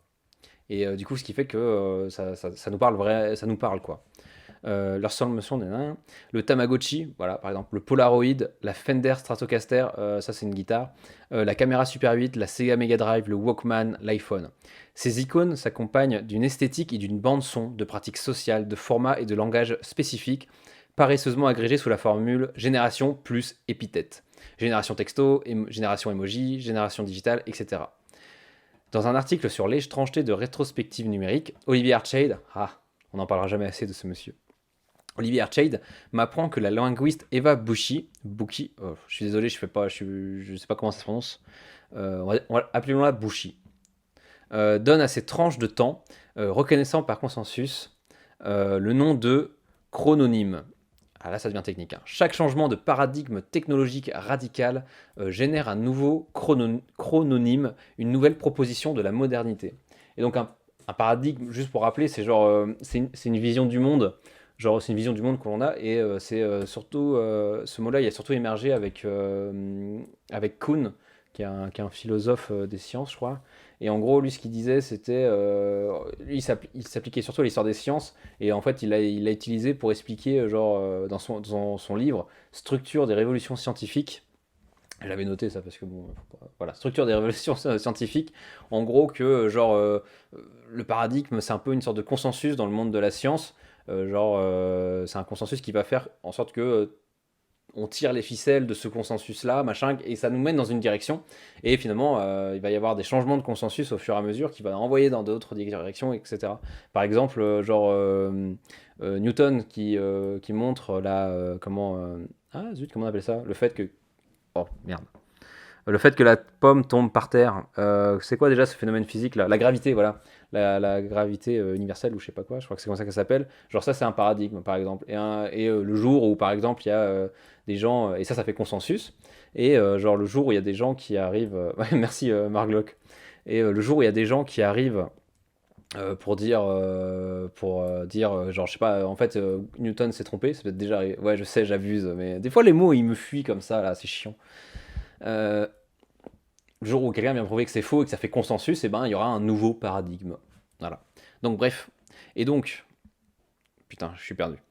Voilà. Dans un article sur l'étrangeté des rétrospectives numériques, Olivier Archaïd m'apprend que la linguiste Eva Bouchy donne à ces tranches de temps, reconnaissable par consensus, le nom de chrononyme. Donc le fait qu'il y a une période de temps, théorie de la gravitation universelle, oui. Merci Anthony, il y en a qui suivent. Donc le fait qu'il y a un objet qui va nous rappeler, qui va charrier tout un imaginaire, toute une époque, comme il montre là sur l'image avec le Walkman, genre cette tranche de temps-là, qu'on identifie à travers cet objet-là, donc ça a été théorisé comme chrononyme. Voilà. Donc si vous voulez vous la péter pour plus tard. Donc une nouvelle proposition de la modernité. Revenons à notre cimetière des objets. À leur manière, ces créations boiteuses et trop bizarres pour leur époque proposent aussi une version de la modernité, mais qui n'est jamais advenue et n'adviendra jamais. Ils sont des souvenirs d'un temps nul, des balises qui flottent dans le néant utopique. Trop tôt, ils sont arrivés trop tôt pour être adoptés, et maintenant, quand on les regarde maintenant, et qu'on utilise selon les usages qu'ils y prédéfinissaient, et ben ils sont complètement obsolètes, quoi. Donc ouais, c'est un peu comme s'ils n'avaient jamais vraiment existé, quoi. Ces créations boiteuses et trop bizarres pour l'époque proposent aussi une version de la modernité, mais qui n'est jamais advenue et n'adviendra jamais. Donc voilà. Ils sont des souvenirs d'un temps nul, des balises qui flottent dans le néant utopique. Ce paradoxe temporel, il n'existe ni dans leur époque ni dans la nôtre, est un terreau fertile pour les imaginaires uchroniques et paléofuturistes qui prospèrent sur une nostalgie des possibles technologiques. Ce sont les planches de Villemar en 1910 qui imaginaient un an 2000 ultra mécanisé où le style vestimentaire serait resté celui de la belle époque. Attendez, on va vous montrer ça. Je pense que vous connaissez. Tu peux rappeler sur quoi tu as trouvé cet article STP? Ouais, c'est sur arrêt sur image. Alors c'est payant, mais si tu le veux, je peux le télécharger et je te l'envoie si ça t'intéresse. Mince. Ah, bah tiens, on fait jamais assez de pub pour le service public. C'est beaucoup trop psy là. Ouais, donc voilà. Je pense que c'est des trucs que vous avez déjà dû voir, hein. C'est genre ce style un peu là, bref, avec. un peu vieillot et en même temps si futuriste. Donc voilà. Non, mais c'est le steampunk, un courant littéraire qui imagine une civilisation où l'esthétique et la technologie de l'époque victorienne auraient progressé sans l'invention du circuit imprimé. Néon, neon punk, diesel punk, atom punk, formica punk. Pensée France de Giscard, Citroën Carin et Télé en boule. Les déclinaisons utopiques sont infinies. Face à ces preuves tangibles d'un autre projet de modernité, l'imagination s'enflamme. À quoi ressemblerait 2021 si Tesla avait vaincu Edison? Si le Minitel avait conquis... Ah oui, je crois que... Histoire là, je crois que Edison avait péta l'invention de l'ampoule électrique de Tesla. Et que lui, il a réussi à se faire de la thune avec et pas lui. Je viens, merci beaucoup. Bah, je te l'envoie sur Messenger. Tout, tout est fait. Non, non, non. Tout à fait. Merci Paul, tu confirmes. Après, j'en sais pas plus que ça, hein. J'avais essayé de trouver des trucs qui expliquaient ça. Ouais, j'avais essayé de trouver des trucs qui expliquaient, genre, enfin, c'était quoi l'histoire, mais j'ai jamais réussi à trouver. Donc, si jamais t'as ça, Paul, sous la main, je veux bien. Donc, si le Minitel avait conquis le monde avant le... Si le Minitel avait conquis le monde avant le web... Ah ouais, le Minitel, ça, punaise, moi j'adore. J'adore la tronche que ça. Mais tu vois, genre, je pense que ça joue. C'est exactement ce qu'elle expliquait là, Eva Bouchy, genre chrononyme. Merde. Genre finalement, genre c'est un truc que j'aurais jamais utilisé, mais ça renvoie tout un imaginaire un peu années 80, un peu truc qui moi me cause, tu vois, genre ça charrie tout un imaginaire qui me cause. Oui, il y a un film avec Benedict Cumberbatch qui parle de cette histoire de Tesla Edison. Ah, bah écoutez, mettez-moi la ref, je la veux. En plus, j'aime bien Benedict Cumberbatch. Non, non, non. Donc, si la montre télé Seiko avait trouvé un public, si la France avait préféré l'aérotrain d'Orléans au TGV, si les harpes laser de Jean-Michel Jarre s'étaient démocratisées. Ah non mais regardez l'aérotrain, mais moi j'adore quoi, genre mais bon, après je crois que ça avait pas été genre c'était l'État qui avait lancé un appel à projet pour des trains, enfin pour des moyens de locomotion type train et en gros les deux projets qui surtout s'affrontaient, je crois que c'était le TGV et du coup cet aérotrain. Et c'est le TGV qui a été choisi parce que je crois que ça coûtait un peu moins cher et que c'était un peu plus pratique. Mais en tout cas, ça aurait de la gueule quand même, hein. Genre une sorte d'avion là sur des rails suspendus comme ça. Enfin bref. Voilà. La force de l'imaginaire. Oui, et les harpes laser, ça je connaissais pas du tout. J'ai trouvé des images. Alors attendez. Hop, c'est pas ça. Voilà. Par Jean-Michel Jarre, ce fameux pionnier de l'électronique. Ah, regardez, genre, je sais pas du tout comment ça marche, hein, je suis tellement nul. The Current War. Ok, bah j'irai voir. Bah merci Margot. J'irai voir ça. Donc, vous pouvez avoir là, genre des sortes de trucs laser, et après il n'y a plus qu'à toucher pour que ça fasse des sons et tout ça. Enfin, bref. La guerre des courants pour les bilingues. Ah, bah écoute, apparemment je le suis pas. Apparemment je le suis pas. Donc voilà, si l'herbe laser de Jean-Michel Jarre s'était démocratisé. Chaque anomalie technique est une porte entr'ouverte sur un multivers dickien, une permission de sortie du déterminisme historique. Ouais, genre que en gros, le fait qu'à chaque fois qu'on va voir les techniques qui ne se sont jamais imposées, finalement, c'est genre qui se sont jamais imposées, t'as toujours l'impression que c'est des trucs genre, mais ça, on l'utilise aujourd'hui, quoi. Genre sous une forme différente, mais on l'utilise. Et du coup, c'est comme si ça faisait toujours des loops, quoi. Et pas une histoire très linéaire, quoi. Genre, il s'est passé ça, on a inventé ça, donc après, on a pu inventer ça, puis après, on a pu inventer ça. Genre, il y a toujours une sorte de. J'imagine que ça avance toujours un peu, mais il y a toujours une sorte de retour en arrière, de retour en arrière. Enfin, bon, bref. T'as aussi The Prestige avec David Bowie dans le rôle de Tesla. Assez court, son rôle. Ah, ok. Bah, j'irai voir. Bah, merci beaucoup pour ces références. Donc, voilà. Voilà. On arrive dans la dernière partie, hein. Respirez, ça va aller. Outre le fait d'être une source d'inspiration pour écrivains de SF rétrofuturistes, l'objet en avance sur son temps est aussi un grain de sable dans l'historiographie des vainqueurs du capitalisme technologique. Ouh. Boum. L'existence du Très-Haut démolit l'éthos techno-libertaire et rappelle que l'histoire de l'innovation technique est une histoire collective et itérative, faite d'incessants allers-retours entre des concepts passés et leurs applications présentes. Par exemple, les bases théoriques de l'intelligence artificielle contemporaine sont posées depuis les années 80. La technique revient sans cesse sur ses propres traces. Et ça, c'est un truc qu'on peut retrouver aussi, genre c'est le skeuomorphisme, si je le prononce bien. Et c'est le fait de... mais je crois que j'avais déjà dû en parler, je crois, dans un live, mais je suis plus sûr, il y a fort fort longtemps. Et skeuomorphisme, en fait, c'est utiliser des éléments visuels de techniques anciennes et de les appliquer sur des techniques nouvelles. Genre, typiquement, je pense que le truc le plus connu, c'est genre quand tu prends, par exemple, un dossier Word pour l'enregistrer, bah, c'est le signe d'une disquette molle, comme ils appelaient ça à l'époque. Enfin, voilà, les disquettes de l'époque, quoi, pour enregistrer. Et donc voilà, t'en as plein d'autres, hein, genre, d'ailleurs, sur iPhone, au début, genre de l'interface, c'était vraiment pensé comme un bureau. Genre, par exemple, quand tu avais, je sais pas, enfin, c'était très.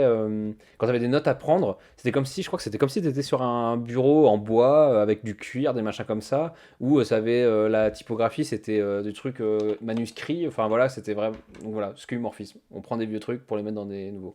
Mais ça avait aussi l'avantage, du coup, genre, c'est aussi pensé pour ne pas perdre l'usager lambda les usagers non, lambda que nous sommes. Finalement, ça fait des trucs dont on a l'habitude d'utiliser sur une nouvelle technique, ça nous indique comment l'utiliser. Finalement, ça nous aide. Donc voilà, pour que ça soit pas complètement neuf. Non, non, non. La technique revient sans cesse sur ses propres traces. Ces anomalies, ces objets brouillons sans présent pour les accueillir, sont la preuve tangible du mensonge qui alimente le projet idéologique de la civilisation libérale.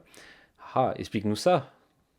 Ce projet qui décrit le progrès comme une force fondamentale et inexorable, à la vitesse exponentielle, à laquelle l'alternative ne serait que l'obscurantisme. Repensez au monde binaire de Macron qui n'envisage que la 5G ou le modèle Amish. Le libéralisme ne regarde vers le passé que pour mesurer fièrement la distance qui l'en sépare, incapable de comprendre que l'avenir se construit non sur la nouveauté, mais sur la reconfiguration. Ouais, et ça, franchement, ces trucs-là, il y a des exemples, mais à foison, quoi. Et en plus de ça, même comment on appelle ça, des situations qui sont absolument, enfin, c'est jamais similaire. Faut pas trop pousser non plus. Enfin, c'est jamais exactement la même chose, mais c'est similaire. Par exemple, je pensais, par exemple, aujourd'hui, quand on sait que le web, finalement, il est restreint autour de quelques entreprises. Quand on regarde comment ça s'est passé pour le télégraphe, au début du télégraphe, donc c'est pareil, au tout début, c'était un peu le bordel parce il y avait plein d'acteurs économiques, mais finalement, il a fini à avoir un acteur central qui a émergé, je sais plus, c'était une entreprise américaine, bref, attends, je crois que c'est dans ce livre-là, Une histoire des médias, Jean-Noël Jeannet, et de tête, je crois que c'était 98% du réseau de télégraphie était entre les mains d'une seule et même entreprise. Et du coup, ce qui fait que finalement, quand c'est une seule et même entreprise ou quelques entreprises qui possèdent quasiment l'intégralité d'une technique, finalement, bah, ils sont en mesure de dicter certains usages et pas d'autres. Enfin bon, bref, ça oriente certains usages. Mais bref, passons. Donc voilà, le libéralisme ne regarde vers le passé que pour mesurer fièrement la distance qui l'en sépare, incapable de comprendre que l'avenir se construit non sur la nouveauté, mais sur la reconfiguration. Leur futur sans cesse repoussé hors de portée, Gizmodo remarquait en 2016 que le futur est toujours prévu pour d'ici 2 ans, n'est qu'une coquille de superlatifs sans substance politique. Il est forcément mieux, plus rapide, plus complexe, intelligent, optimisé, automatisé, mais propose peu ou prou les mêmes structures sociales depuis les années 60. La calcification des structures de domination dans un décor perpétuellement mis à jour. Et donc, oui, et là, il se base sur un article, j'ai pas pu le lire. Ah oui, ça, Real Life, alors je vais vous montrer parce que ça, c'est un truc sur lequel je vais m'informer régulièrement. Enfin, m'informer. C'est plus des sortes de billets de blog. Qui est réalisé. Là, le dernier truc que j'ai lu, ça a été écrit par des doctorants, par exemple. Et c'est en anglais. Bon, c'est en anglais, mais juste regardez la tronche du site, comment il est trop trop beau. Genre, regardez. Enfin, je sais pas si je suis le seul, hein, mais quand on regarde. Genre les différentes catégories qu'ils ont. Enfin, moi, je suis fan, quoi. Et puis en plus, la typographie un peu tapuscrite, là, comme ça, des vieilles machines, j'adore. Classe couille à l'ancienne. Ouais. Enfin, moi, je kiffe. Et en plus, c'est toujours super intéressant. C'est en anglais, mais une fois qu'on a dépassé un peu le année 30, bah, j'aurais pas su dire oui, année 30, je te crois. Je suis pas un spécialiste de l'art. Je suis pas un spécialiste de l'art du tout. Putain, j'ai extrêmement soif.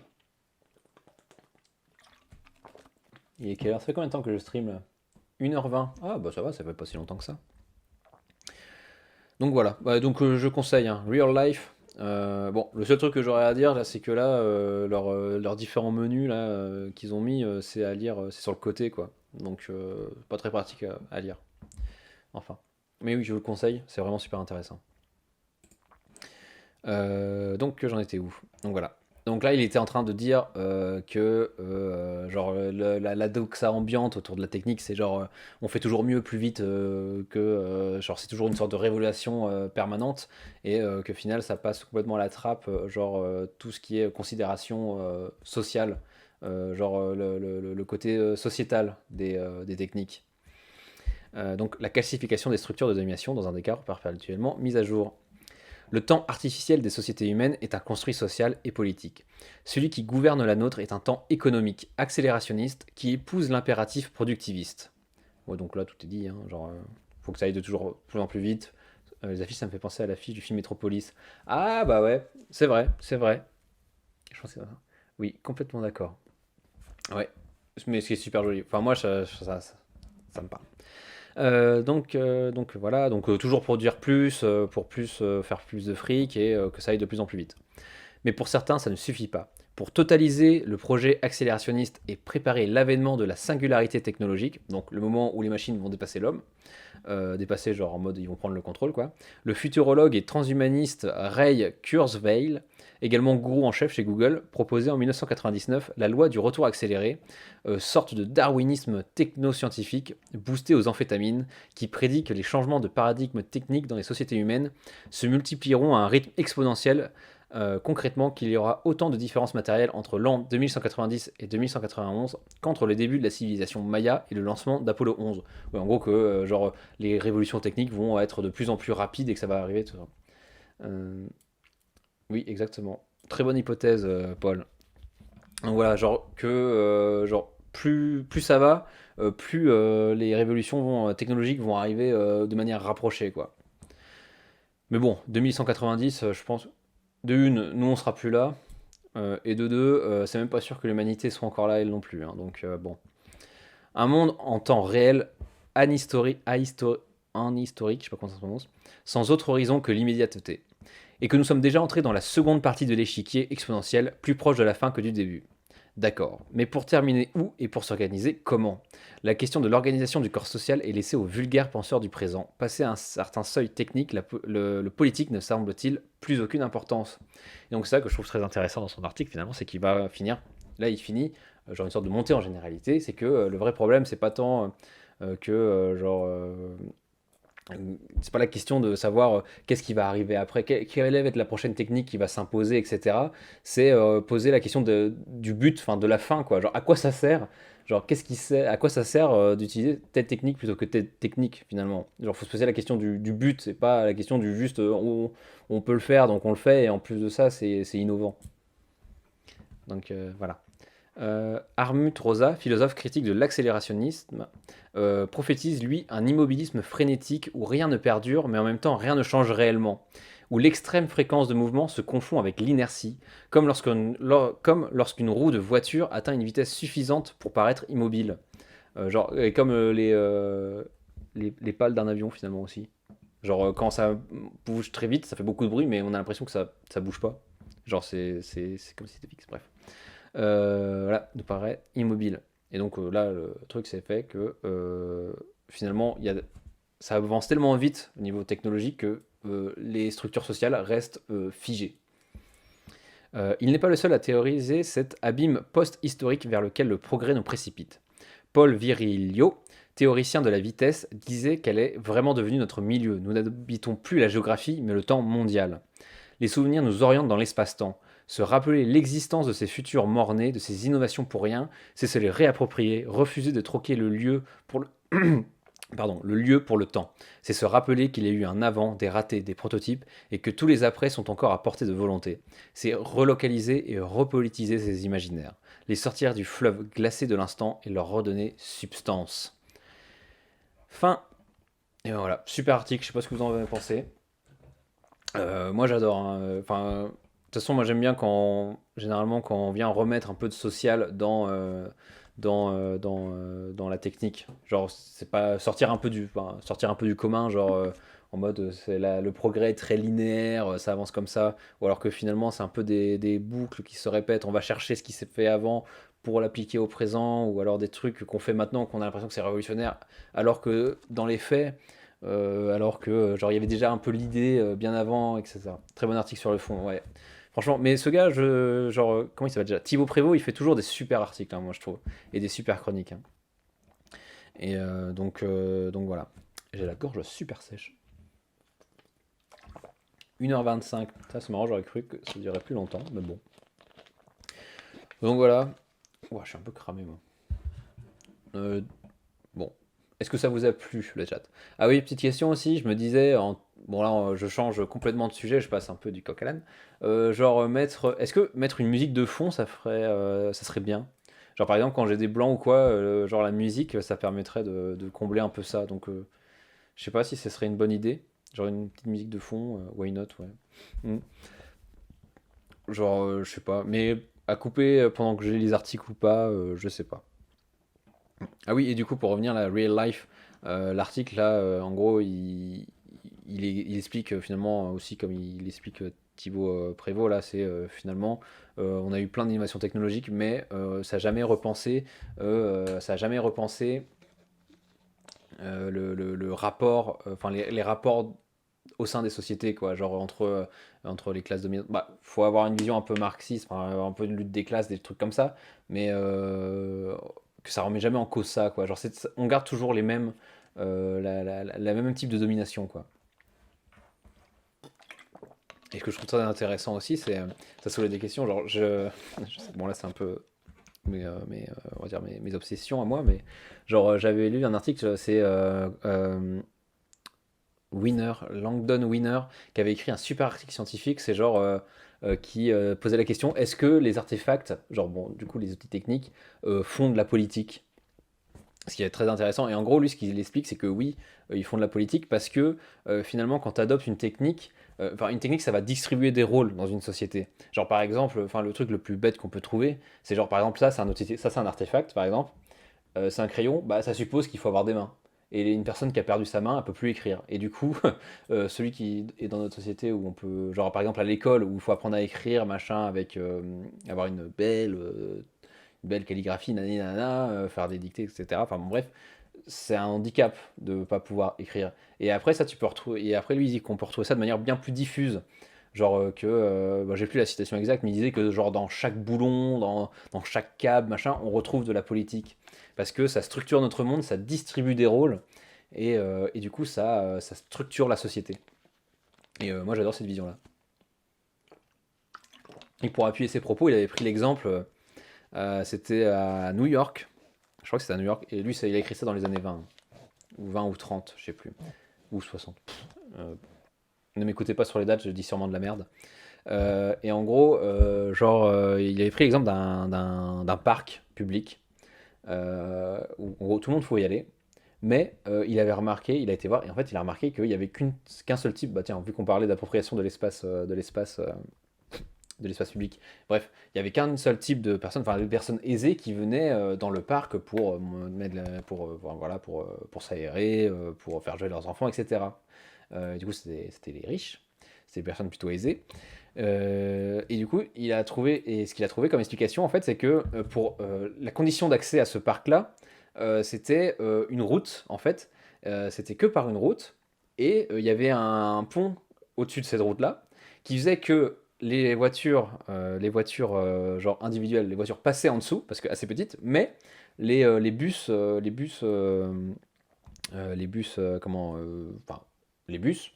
eux, ils étaient trop grands pour passer. Et du coup, ils ne passaient pas devant ce parc-là, ils passaient au large, quoi. Ils ne le desservaient pas. Et du coup, en fait, il faut juste il a corrélé ça au fait que finalement, à cette époque-là, ceux qui avaient des voitures, c'était des gens qui étaient aisés. Et du coup, eux, ils pouvaient se rendre au parc grâce à leur voiture individuelle, parce qu'eux, ils avaient de la thune pour se l'acheter. Tandis que les personnes plus pauvres, qui étaient obligées d'emprunter des transports en commun, eh ben, n'accédaient pas à ce parc-là, tout simplement. Pas parce qu'on leur interdisait, mais juste parce que dans la vie de tous les jours, ils n'avaient pas l'occasion de s'y arrêter.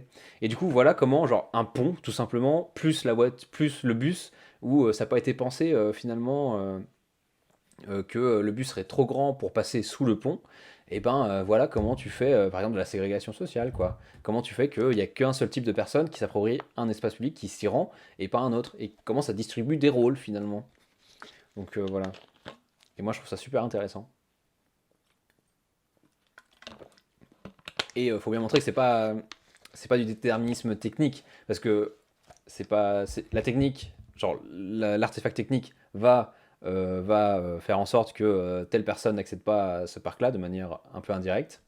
Mais c'est pas la technique en elle-même, c'est genre comment les gens qui l'ont construite ont fait que ça advienne, quoi. Donc faut pas oublier le côté social derrière tout ça. C'est d'abord des gens qui ont designé le truc et qui ont pensé à des trucs et pas à d'autres. Qui fait que ça a un impact sur la société. Donc la technique a un impact sur la société à cause du social qui est prime avant tout. Donc voilà, je sais pas si j'ai été clair. J'ai méga chaud. Ça donne chaud de parler. Bon, bref. Donc voilà, oui, donc petite musique. Qu'est-ce que je pourrais choisir? Bah, je vais essayer de choisir. Mais il faut aussi que j'aille voir comment on fait pour l'implanter, parce que j'en ai aucune idée, finalement. Donc voilà, trop intéressant. Salut Lucille, ça va? Très clair, intéressant. Bah, merci Anthony. Bah écoutez, du Lofi, ouais, carrément. En plus, j'ai. Hello. Tu viens juste d'arriver ou t'as pu écouter un peu? Attendez, est-ce qu'il y a encore du monde? Ou est-ce que c'est mes. Ah ouais, quand même. Ah, ça fait plaisir. Donc voilà. Ouais, du Lofi. Bah, d'ailleurs, en plus, il y a une playlist de Lofi que. Il y a que elle que j'écoute sur YouTube quand j'écoute du Lofi. Ah, en Soum Soum. Bah, merci, bah, ça fait plaisir. Ça fait plaisir de t'avoir ici. Ouais, donc je vais faire ça. Mais il faut que je trouve comment l'implanter dans OBS, là. Je sais pas comment faire. Free droit d'auteur. Ouais. Bon, je pense que le truc, la playlist de Lofi, là, ça m'étonnerait qu'on vienne m'emmerder pour ça. Ah, à moins que quand sur Twitch, on risque peut-être pas de m'emmerder, mais quand je voudrais mettre sur YouTube. Oh, misère de misère, je viens de me rendre compte que j'ai oublié de démarrer l'enregistrement pour YouTube. Bon, bah, c'est pas grave. Euh, Voilà. Ça dépend si free. Bah, je sais pas. Bon, je vais aller voir ça. Enfin, je dis ça, je vais aller voir ça. Ça se trouve, j'ai encore progressiné comme un porc. Mais bon, ça, je pense que c'est assez facile, j'irai le faire. Que dire d'autre? Ah oui, mince, je pensais à un truc là à l'instant. T'avais des trucs, je crois. Bah, j'ai essayé de chercher, mais je crois que j'avais galéré et je crois que j'avais vu que tu pouvais la télécharger que en format spécifique, un format privé. Et que du coup, c'était pas compatible avec YouTube. Je crois que c'était ça cette histoire, mais je peux aller rechercher encore. Voilà. Mince, il y avait un truc dont je voulais parler. Oh, bon, bah écoutez, quand j'aurai oublié, quand ce stream sera fini, ça va me revenir. Voilà. Bon, bah je pense que je vais m'arrêter là pour ce soir. Bah merci d'avoir été là. J'espère que vous avez appris des trucs. Pas besoin de télécharger, tu peux dans tes paramètres faire que tu enregistres chaque live dans ton dossier vidéo sur ton ordi. Ah ouais, bah en tout cas. Attends. Ah oui, bah oui, justement, c'est ça que j'ai oublié de. Je pense que c'est ça dont tu parles. J'ai oublié de cliquer sur sur le fait que j'enregistre mon live et ça me crée, ça s'enregistre directement sur mon ordi. Mm. Ouais, ouais, carrément, moi je veux bien. Je veux bien que tu me fasses ça. Bon, allez, sur ce, bah écoutez, merci. Je sais jamais comment finir mes trucs, c'est toujours super abrupt. Bref, bon bah, merci à tous ceux qui ont été là et qui ont participé. Ça fait toujours plaisir pour cette petite reprise. Toujours autant passionné. Puis je vais vous souhaiter une bonne soirée en espérant que vous ayez quand même appris des trucs parce que c'est quand même pour ça que je fais ça. Mm. Pour retour. Merci. En plus, j'ai commencé en streamant un camarade. Donc ça fait. Je fais toujours un peu de pub et tout ça. Ah oui, un jour, faudra qu'on tente un raid. Mais un jour, faudra qu'on. Ouais, merci à toi, Margot. Allez, je vous laisse. Plein de bisous. Bonne soirée. Portez-vous bien. Attention au Covid. Et puis, on se revoit dans la semaine. Ah oui, voilà. Je voulais parler de ça. Euh, Bon, je vous en reparlerai dans l'autre live. Je vous en reparlerai dans l'autre live. C'est pas important. Je vous tease finalement. Revenez vers moi pour savoir ce que j'allais dire. Bon, allez, salut. Salut tout le monde.